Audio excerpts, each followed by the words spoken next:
Just 800 miles from the North Pole, and climate change is ripping apart the ice. The Arctic is warming twice as fast as the rest of the planet, and on the Norwegian archipelago of Svalbard, the glaciers are shrinking. The increase in ice loss, that is an increase in sea level. The sea level rise will continue and it will accelerate in the future. That is the problem with Arctic ice loss. And that will affect people a long way away from the Arctic. All over the world. Don't buy oceanfront property.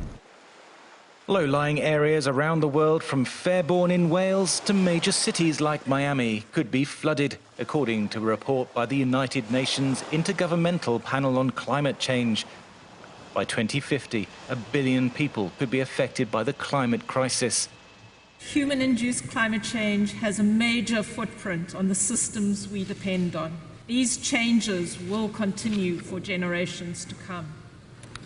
This new IPCC special report highlights the urgency of prioritizing timely, ambitious, and coordinated action.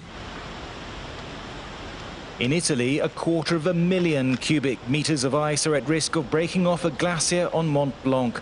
The IPCC report says some alpine glaciers will completely disappear this century, but the scientists are most concerned by what is happening in Antarctica and the Arctic.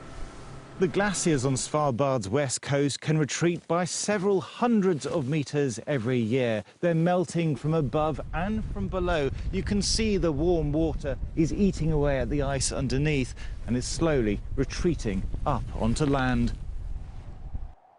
The Arctic permafrost, ground frozen for thousands of years, is also thawing and could release billions of tons of greenhouse gas. That could have a calamitous effect on the climate, and the scientists urge world leaders to take immediate and ambitious action to cut carbon emissions. Thomas Moore, Sky News in Svalbard, the Arctic.